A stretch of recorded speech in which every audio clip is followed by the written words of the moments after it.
Hello everybody, Resonance here, and today I have another expert game for you guys as part of my Break the Meta series for Age of Empires 2. Throughout this series I'll be showcasing a wide variety of creative and situational strategies while evaluating how they might stack up in the current metagame. We've all seen our fair share of galley rushes and knights, so today it's time for something completely different. It's time for Chris to cleverly neutralize an entire army without a single military unit. In this expert match, Chris will be playing against Error in a 1v1 on the map arena. At the right half of the map, we have Chris playing as the yellow Aztecs, and on the left side of the map, we have Error playing as the red Aztecs.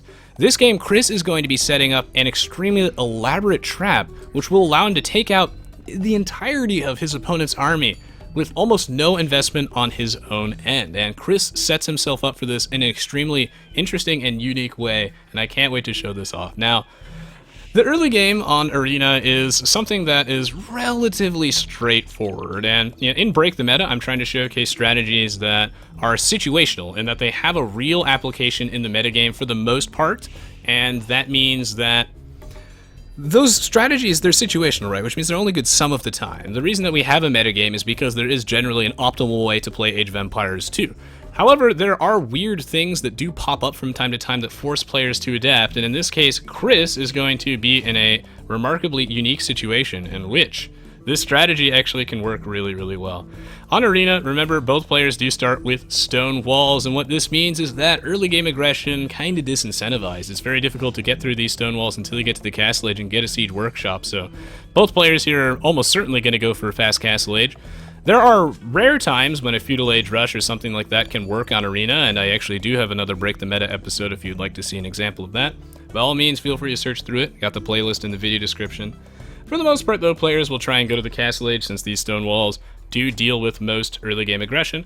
Might as well go to the Castle Age. The question is, from there, what do you do? And you got a couple of options, especially, being the Aztecs. You could easily go for something like crossbows. You could open up with something like monks. You have a couple of options, but monks are a very popular thing to open up with on Arena, almost regardless of your civilization, because Arena is one of those maps where, while it's not extremely slow, the game could drag on to the super late stages, and if it does, you absolutely want to make sure that you have control of the relics. The relics, when in your monastery, will generate a small trickle income of gold, and that can really add up over time.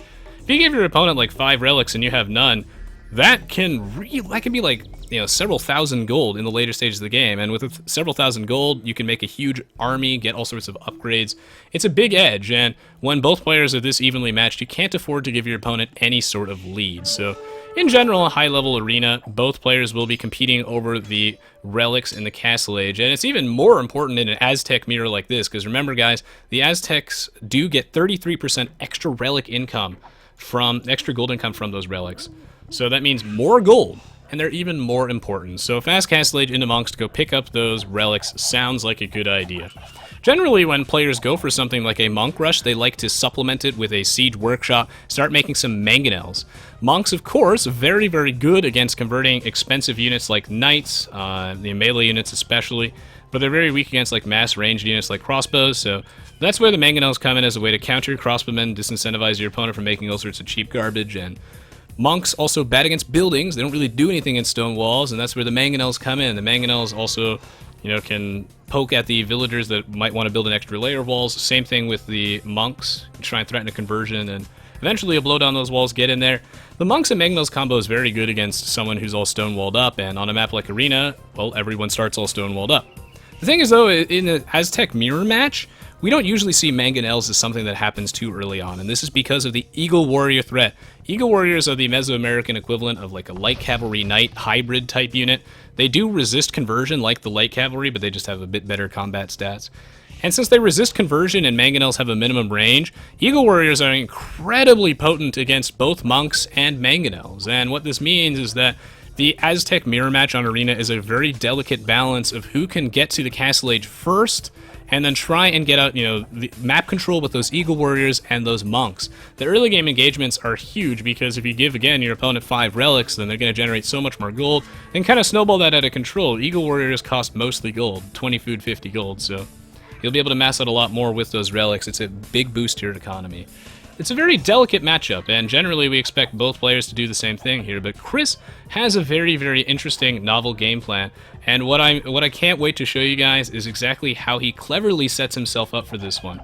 Because, again, these strategies are situational. They're only good some of the time, and they require, you know, usually a good degree of setup and preparation, and that's something that Chris is going to do a really good job of this game. He's going to have to be careful because, well, I mean, if you don't want to mirror your opponent here, you don't want to go for Fast Castle Age and Eagle Warriors, you're conceding so much map control. And Chris also, like, his main gold is in a fairly bad position. It's actually at the front of his base right here, and I do believe if we go swap to Air's perspective, it actually looks like he does not... Oh, whoops. On the wrong side of the map. Okay, there we go. Yeah, he does see this. He does see this gold mine, so...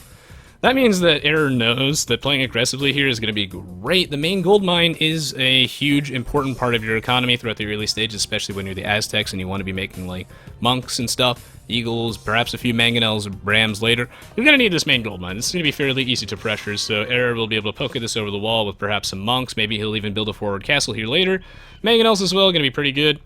Error is going to try and perhaps poke and pressure that gold mine, whereas the thing is that Chris won't really have that much of an opportunity here to play that offensively, which is why he's going to be a little bit more quiet this game. When we look at Error's base, his main gold's actually far enough back that even dropping a castle here isn't that great. So I don't expect Chris to play that aggressively, knowing the way the map is set up.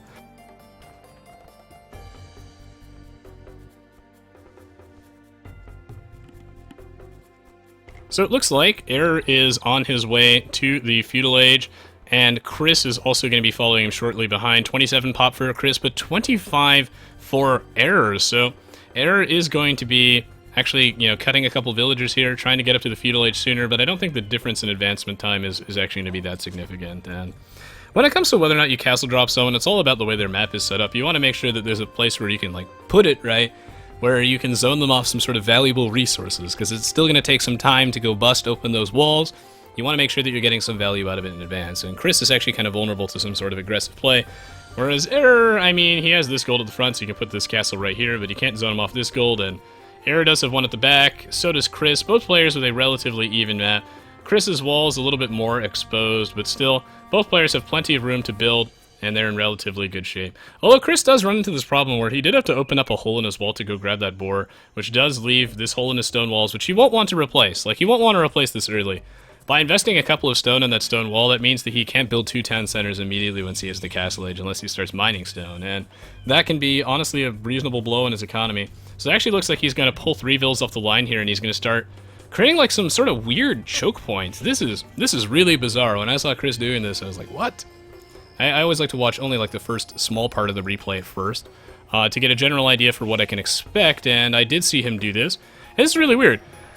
You would think that the house would be, you know, 2 tiles forward, that way it, you know, actually seals this off, but he's sort of creating this weird choke point here, this sort of funnel, almost like he's trying to, like, bait Error to try and come in there, and we'll see later on why that's so crazy and yet really, really cool.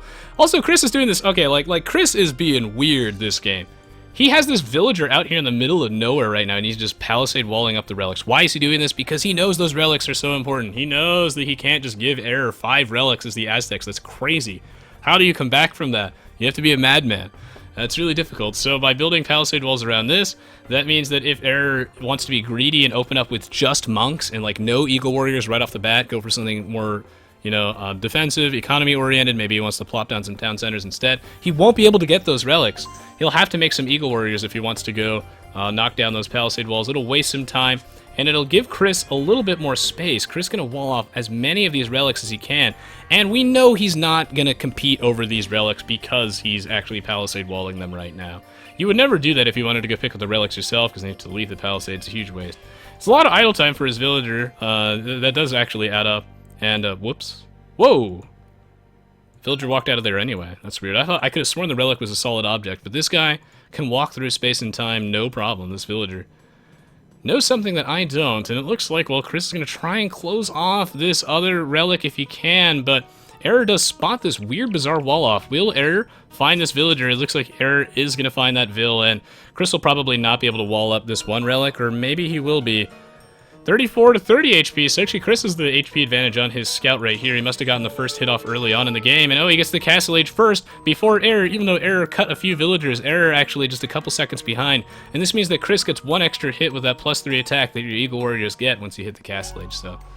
This scout fight done, and that means that Error actually has almost...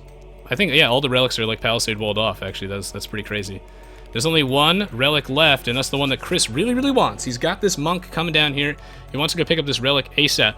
And in the meantime, Error is going to be, opening up with a double barracks before the monastery. So he wants that map control. He wants these relics to himself, and it looks like he will be able to get him just fine, putting down a town center here. And the real question is, can he use those eagles to secure this relic before Chris gets it? Because Chris put this like monastery right up against the stone wall. That way his monk doesn't have to walk very far. It really shortens the walking distance. Can he get it? But Error knows this is the one relic that's not walled up. He's going to try and get there before this monk does. Can he do it? Monk waddling over there at maximum overdrive, and Chris won't pull him back immediately, and that means that this monk is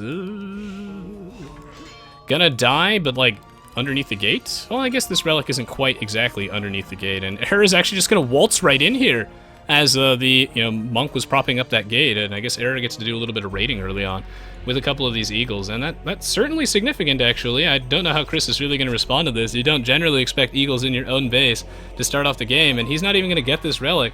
Like, the real question is Chris going to go grab it before Error does? We'll have to find out. Trying to get a conversion here, but those Eagle Warriors resist conversion. Gonna juke those town center shots and get out of here while Error is trying to, open up all these palisades, go snag these relics.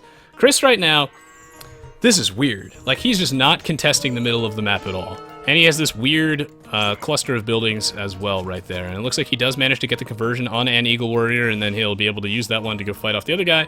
So Chris narrowly avoids disaster. Can he go snag this one relic? We'll have to see, as it looks like Error is moving in. He wants it for himself. Monks create pretty slowly, so he's going to have to be careful as Error is moving in. I wonder if Error is going to send this monk straight to this relic. That would be the right play here, and yeah, Error playing this masterfully right now. Gonna put his priorities in the right place. He knows this is the one relic that Chris might get, and Error wants every single bit of money that he can get. Oh, looks like actually Chris is going to cancel this one monk. He's not actually going to make it, as he's decided that all hope is indeed lost for this relic, and this guy's going to extract it from the gate. Pull out! And Chris, in a remarkably bad position.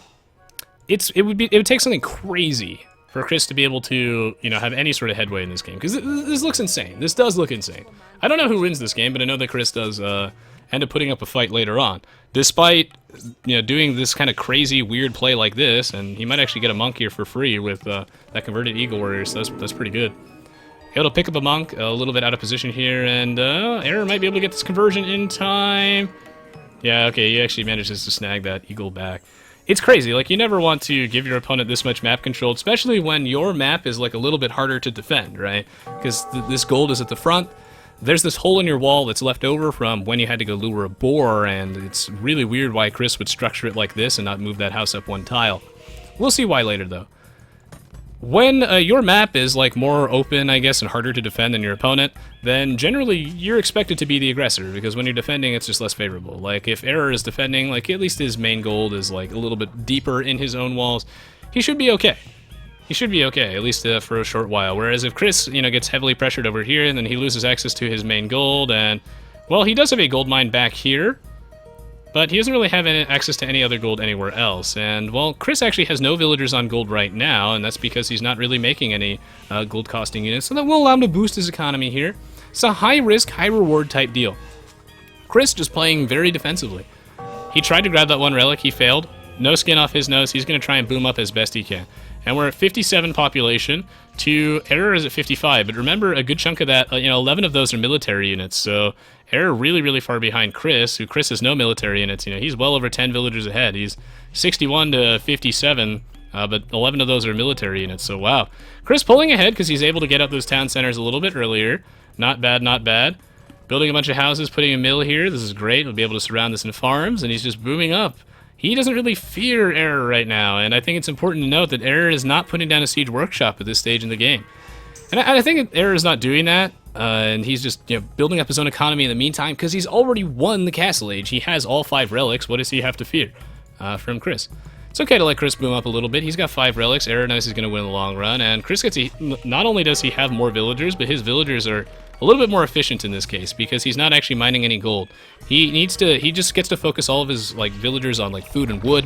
That'll allow him to build more. He's not wasting anything by mining gold unnecessarily. He's going to start transitioning into it now because he knows he's going to start needing gold to get to the Imperial Age. Ideally, you know, you want to click up. If you're going for more of like a boom strategy, which is what Chris is doing here, you want to click up around 26 minutes, be up around 30-ish minutes, you know, 30 to 35.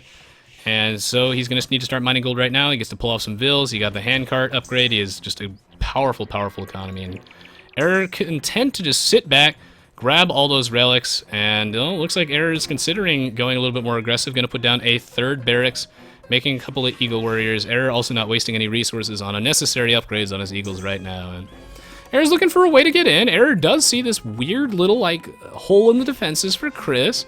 This seems like a great place to pressure, as Error might as well start poking at those walls in the meantime. And, well, it's going to be tricky for Chris to actually get these Eagles out of here. He might actually lose a house. We'll have to see. Chris going to plop down a barracks right now, but it's so far back that Error can't really see it. And, ooh. Now this is one of the weird parts of this replay, but it's very, very important. Chris building this castle right here. He knows that he needs to protect this main gold. He actually can barely see Error's castle coming up because Error also is like, all right, I see your main gold, bro. I know you're playing defensively. I have a huge military lead right now. You have no military units. I have 5 relics. You have more vills. I don't care. I'm moving in. I want your main gold. So he's building this forward castle. Chris going to go build his own defensive castle in response. And it's going to be tricky, but both castles going to come up close to the same time. I think that Chris's will come up a little bit sooner. And this will actually zone those Eagle Warriors off of these houses, which is one of the reasons why Chris is putting it here. He's putting it here to zone those Eagles off those houses, as he knows this is a weak point in his defenses, and also to protect his main goal. Now, both castles are going to engage in a sissy fight here, but this castle is going to start poking at these villagers, especially when fletching comes. Now, if you're Error, what do you do? He didn't want to go for mangonels because he thought it was probably too slow. That's what I'm going to go with. I'm assuming that he thought mangonels was a little bit too slow, and he might as well just, sit back, boom up a little bit, get that economy rolling. He's in no rush. But what is a good idea in this situation? If you want to get through these walls instantly, you do petards. The one use that petards have is to instantly bust down some walls and not give your opponent any time to react, whereas mangonels and battering rams do give your opponent a reasonable amount of time to react. Petards do not. Petards just blow right through those walls. With only 2 petards, you can kind of just shred a gate down instantly. And if you're Error, where are you attacking? You can attack for here, which is something that Chris was afraid of, which is why he put this castle here. It seems like a mistake to put this castle here almost, right? Because it's weird that he would... Okay, he left all these buildings over here, which incentivizes Error to try and go in this way. So then Chris is like, no, you can't go in this. You can't go on this side. So where's Error going to go? Well, he's going to go for a gate. He's going to pick a gate, as you want to blow in as much of a hole in the wall as possible, and this way he gets the most value of his petards. It's a lot harder for your opponent to defend if you happen to, create a wider gap. So he's going to go for a gate. He's going to go for the left or right one. He's probably not going to go for the right one, as he wants, this main gold. He wants to go harass this. He really, really does, as there's also a gold mine over here, so this is where Error wants to get in. He really wants to get in on this left side. It's also closer to his castle. Going in this direction doesn't, there's not that many resources to pressure, right? So he's probably not going to do that. Chris, though, is preparing for the worst. Is going to put a university in an archery range right here, in case he wants to emergency quick wall this. But the thing is that by Chris putting his castle a little bit over to the right, this is a deliberate decision. This is actually deliberate. And leaving this choke point here, he's encouraged Error to come in through this gate. Error is almost definitely going to come into this gate. He wants this gold. He wants that gold. But what's this? Whoa! What is this weird little shape of houses right here? The way that Chris is structuring his base is actually very, very carefully well done. That way, well, we'll see in a moment what he's going to go do with these buildings, as these petards going to come in here, going to blow down this gate instantly. 2 petards, like I said, all it takes to get rid of a gate. Error going to throw in a couple of Jaguar Warriors in there, and here comes the army of Eagle Warriors. What on earth is Chris going to do? He's going to pull off everything off the line, some great reaction speed. Error going to try and swing into this economy, but uh-oh, he can't get in. Quick wall. They can't walk over these building foundations, and now Error's unit's going to automatically path into this little area, but there is no gap, as this stone wall is going to come up here as well. Chris leaving a small gap at the back here just so he could lure those Eagle Warriors in. He's going to pull these villagers off, and he's going to start building a stone wall! And now all those Eagle Warriors are trapped inside, and they can't get out! And this army is just suddenly dead. It's just gone. It doesn't do anything. It's completely dead weight. And Chris, you know, content to go build like a crossbowman and just start poking at this. What you gonna do, Error? You're stuck in there. Oh my god, Chris managed to build his Eagle Warrior petting zoo with just a couple of carefully positioned houses and stone walls. It's an elaborate bait. He wanted to make sure that Error just went in through this gate rather than like through here on this other side. He knows that this is the best option that Error has, and you know, Chris had been planning this for a while, like the way that he had his houses set up. He wanted to make it so that Error thought he could like run through that choke point, only to get completely boxed in. It's a trap!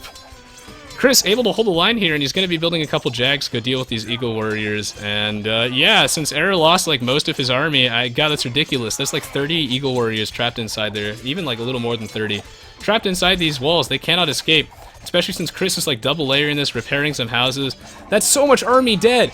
And this means that Chris, he took a huge gamble with this.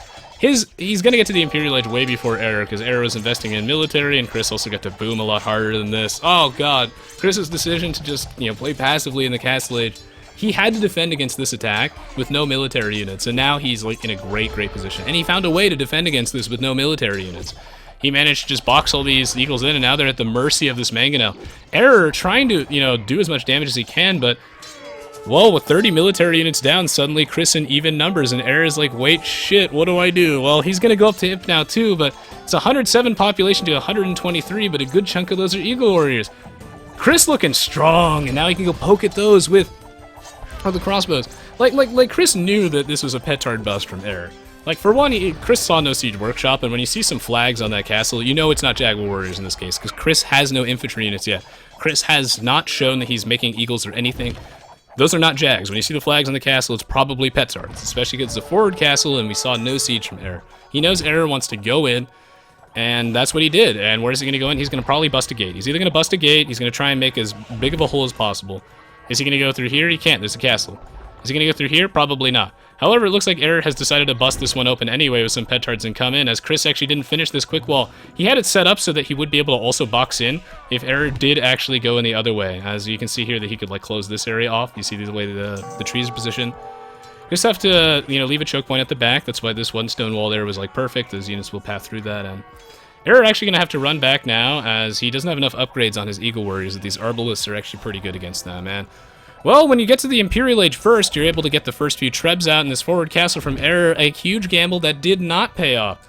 Chris does get some economy damage right now, so it kind of sucks, as those Eagles do force those villagers to not gather. They're all inside that town center, but Chris is still able to repel that quite nicely. He's going to push out, try and, you know, town center this gold, and it looks like Chris is in a great position here. Going to start making some Jags, as he knows that his opponent had a bunch of Eagles, and his opponent's going to be making some Jaguar Warriors too, but Error did lose a castle, so Chris should be able to outproduce Error on the Jaguar Warrior department, and now we're going to see some Jag-on-Jag action. Attack bonus for infantry, great here. And it's very important that you build counter units in the late game when you're able to afford and tech into them. Elite Jaguar Warriors are great. Massing Elite Eagle Warriors, well, normally a good idea in the early Castle Age, the early Imperial Age. When your opponent has access to Jaguar Warriors, it's not so good. You're not going to be able to trade favorably, and you know, you'll probably end up losing your entire army and the entire game off that, perhaps, as Chris just full booming on Arena. He's content to set himself up in this like bizarre sort of like choke point. Like look at how ugly his base is. Oh my goodness. He deliberately structured everything this way just to try and, you know, lure in Error's guys, box them in, and now Chris suddenly, even though he's gambling by not really making a military early on, neutralizes that entire army. Now he has the eco lead. Now he has the military lead. Error completely on the back foot, does it to back off. I mean, only Chris. You know, there are very few players out there that are, you know, crazy good enough that can actually give their opponent 5 relics and an Aztec mirror and still come back. We've seen it happen before. It's not the end-all be-all. We'll see at the end of the game exactly how much gold income Error got from having 5 relics in this monastery, but it's significant. Ideally, you don't want to do that, and Chris, with no military units early on, is just content to boom up, give his opponent 5 relics, and still manage to pull it back anyway. Error is going to do some solid raiding here, though. Again, force some more idle time out of Chris's villagers, and there's not actually enough room for all those villas inside that TC, so Eagle Warriors, great raiding unit. Elite Eagle Warrior up, max defense upgrades, it's pretty good. And it looks like the Jaguar Warriors here are going to have a lot less upgrades than Error's. And we're going to see if anyone is going to grab that Elite Jag upgrade. Chris, knowing that he's the aggressor now and no real danger of being raided on his own side, is going to drop that forward castle. plop out a trebuchet, start putting some pressure on, and it's going to take a miracle to save him at this point. Losing 30 of those Eagle Warriors inside those stone walls, pretty devastating, and going to continue trying his best to raiding one of the great equalizers. But Chris comes prepared as a couple of defensive Jaguar Warriors back here, so that's a great decision on his part.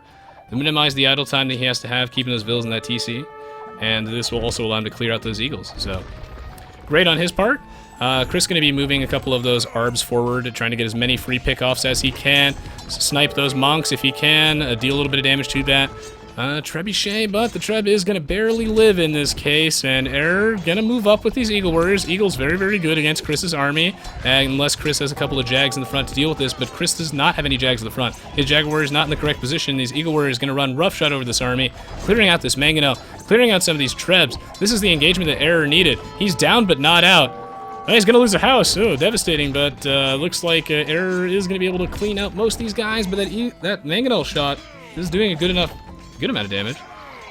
Well, is trying his best to clean out these Trebs, and he will be able to do it, but, well, I don't know if that's significant enough, I suppose, as is losing a lot of units here to this castle, to those Arbalists, and, you know, Chris content to go throw in some skirms as well, be a little bit conservative with his gold. He knows that gold, kind of a finite resource, not a huge deal for his opponent, but a bigger deal for him, and well, Chris did lose a lot of stuff there, and that was a very favorable engagement for Air's economy is a lot smaller than Chris's at this point. So when you lose when both players lose their entire army, Chris is the one that can afford to replace it. And as a result, Chris still going to come out on top there, despite losing a lot of extremely expensive units, and he has Elite Jaguar Warrior. It's going to be huge here against these Eagles. I really like Chris's army better. It just trades very favorably versus because, like, needs something to go charge at these siege weapons like this Mangonel and those Trebs, so, like, Eagles kind of make sense for that. It's also really good against the Arbs. But the Eagles themselves get owned so hard by the Jaguar Warriors, and as long as Chris is careful with his Arbs, he kites backwards, he can minimize his losses and still kind of trade favorably with this in the end. And going to lose a lot of gold there, but I understand he's also making Eagles because he has so many relics, and Eagles are like only 20 food and they're like 50 gold, so it's something that's certainly easily affordable. I do think though that should probably back up his army with maybe a couple of Jags or something, maybe Arbs, something to deal with these Elite Jaguar Warriors, as the Elite Jaguar Warriors are going to turn those Eagle Warriors into mincemeat, and this Mangonel as well from Chris getting some great value, going to be able to blow up this Trebuchet from a safer distance. And well, getting pushed back, but he does have, you know, a barracks out here, still trying to do some raiding, and he's honestly doing a lot of damage to Chris's economy. The raiding here really, really paying off, and we're sort of in a stalemate in front of this castle, Chris versus but Chris is still ahead. He just needs some more trebuchets, although it looks like his plan is just more, it's just going to be more Jaguar Warriors, and he's going to go snag that Cap Ram upgrade. A lot of siege workshops coming down here for Chris, and are going to be building so many different barracks. Why? Because, again, he's got 5 relics. He might as well just keep spamming Eagle Warriors, and I like these mixing in a few more Jags, or perhaps it was a converted Jag. We'll have to see. Chris getting ready to put the pressure on. When you put this monastery this far forward to try and make it so your monks can get to the relics faster than your opponent, that's great. It saves a lot of walking time, and if you build your monastery at the far back of your base, your monks will never get to those relics before your opponent does. Yeah, the downside, though, is that when you're defending your own base, this monastery is a sitting duck, and if Chris decides to start trebbing that, then there goes all of Error's gold income, and, well, that could be terrible for him, as Chris is going to start ramming down these walls. Yes, I like this. When your opponent is stalling you and you can't really break this front, what do? Go in the other way! You go in the other way, and Chris is going to blow down this stone wall, sending his entire army over here, and Error's like, wait, crap, but all my unit production facilities are over here. That's where my castle is. I can't defend against this. He's got a barracks over here now, but that's not good enough. Chris going to get in here, force so much idle time out of these villagers, kill a bunch for free, and it's going to be really tricky for Error to respond to this. In the meantime, Error trying to do some raiding, but Chris comes prepared, has a few defensive Jags. He has all upgrades now. He's got Garland Wars for the extra +4. Got this defensive castle. Chris looking great. He set himself up for this perfectly with such an amazing little box play there. And I like that Error is mixing in some more Elite Jaguar Warriors. He does not have Garland Wars, though. That sucks. And he's missing Blast Furnace, too. That's just because his economy is smaller. Chris got to build such a lead with that eco, as long as he didn't get punished by Error's army. And Error going to try and engage here as best he can. He should be able to clean this up, though. I think he has more military units, but without Garland Wars, it might be tricky. Maybe Garland Wars is the breakpoint here. And actually, if Error's going to focus down those battering rams and siege rams, then he's going to lose this fight, as he has to kill these other military units first. Because those Rams don't fight back, they just blow up buildings, and in that meantime, you're going to be taking so much free damage from those Jags. Air is still going to be able to kind of clean those up, and it's a close fight, but he has to take out those siege Rams, otherwise he loses so many buildings. Damned if he does, damned if he doesn't, but Air still kind of clinging on to dear life. He's the home field advantage, so his guys are able to, it's easier for him to reinforce, because this is where all of his unit production facilities are. But I just brought this up. Your monastery is so easily trebbed in a case like this, and as a result, there goes Error's gold income, and with that, I think there goes Error's hopes of winning. He has some money stockpiled, but he's like 30 population, 40 population behind, and without all those relics, he better get those again right about now, as he's going to start running out of gold. He has a gold mine at the back of his base. He does not actually have map control, so he can't actually get this extra gold mine, so...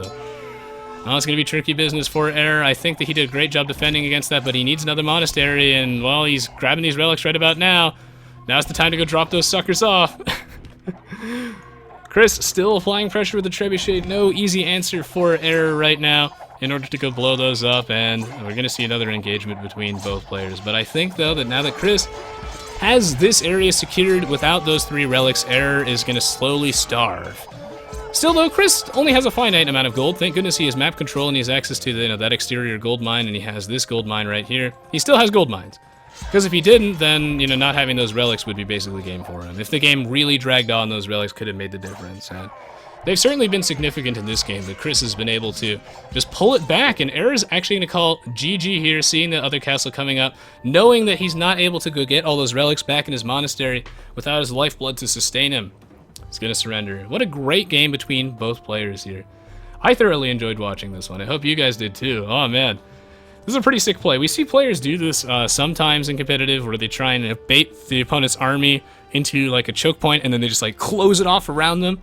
They build some walls, some houses around there, and it's a really tricky play to actually execute well. But in this case, Chris did such a great job with that. Like, not only did he attempt to do this, but he kind of based his game plan around doing this. He gave Error so much map control. And since the gold was at the front, it kind of like baits Error into doing this. And since the gold is positioned like this, it's also really easy for Chris to, kind of like build a wall off along the side like that. And Chris just set himself up for this. And yeah, Error, wants to go for this gate on this side. He just runs in here, and then Chris can pull off all of his gold miners. Error suddenly caught between those stone walls, can't get out, and then he loses his entire army. Chris kind of like based his whole strategy around this. I am pretty sure he would have almost certainly died. Or at least he would have taken a lot of economy damage there. Well, while Chris may have had a chance at winning this anyway by just like stonewalling up and stalling as best he can, I don't think it would have been ideal. I think he needed to actually box in Error's army and prevent it from doing any damage whatsoever, which is exactly what Chris did. Chris went straight to Imp. He, just was booming up. No problem. Give your opponent all the map control in the castle age. Risky. Risky business, but in this case, absolutely a great play, and it paid off in the end. Alright, so let's go check out the achievements.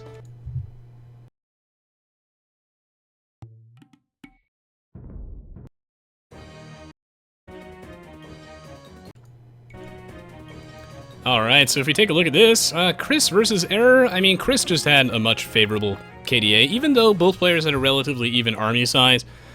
When your opponent, when you go for like mass eagles like this, and it gets to the later stages of the game where your opponent can afford to make something like Jags, that's quite bad. As you're gonna trade extremely unfavorably there, you might lose your entire army, and it can be expensive to transition to something else. It gives so much momentum to Chris when he is the person who's building that counter unit. Now Error has to respond. Chris is the one asking all the questions, and Error has no answers. He has to start making something else, and in that time while he's waiting for all of his upgrades and whatnot, Chris gets the initiative. He's able to push out here, and we see that reflected in his KDA. Also having the Arbs in his army I think was quite good. The Arbs preemptively to deal with any of those Jaguar warriors from Error was able to just trade quite efficiently. And also, Chris, his KDA is also quite inflated because of Garland Wars, I think, and just the upgrade advantage that Chris had.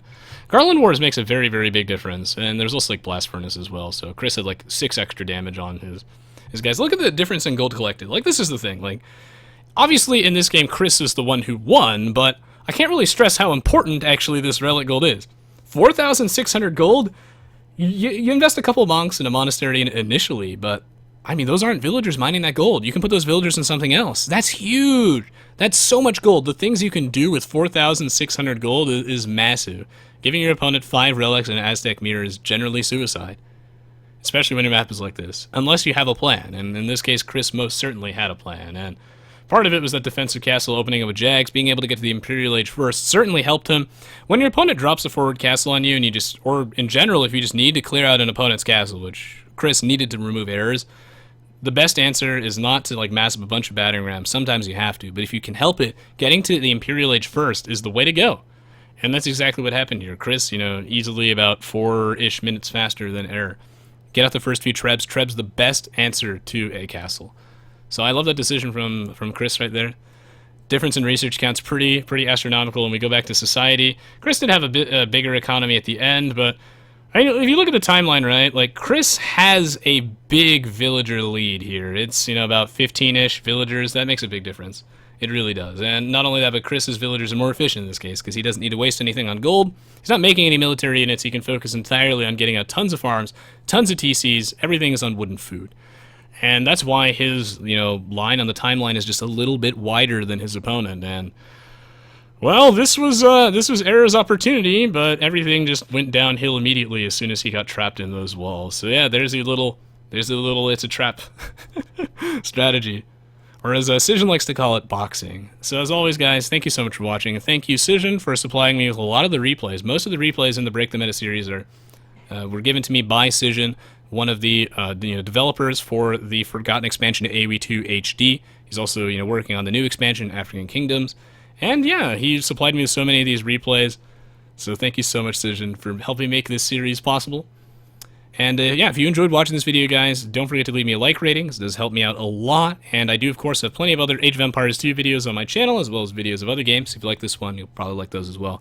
Now, I do read all the comments below, even if I don't get a chance to respond to them all individually. So feel free to let me know below if you enjoyed watching this. And I also do live stream regularly, and I'd love to have you. We have such a wonderful community on my Twitch TV page. So if you'd like to be a part of this, you can find a link to my Twitch page on the screen or in the video description. Simply head to my Twitch page, scroll underneath the video player, and you can find my live streaming schedule there. I update it every day, so make sure you keep your eyes peeled. I look forward to bringing you guys more awesome Age of Empires 2 content, and I'll see you all next time. GG, well played!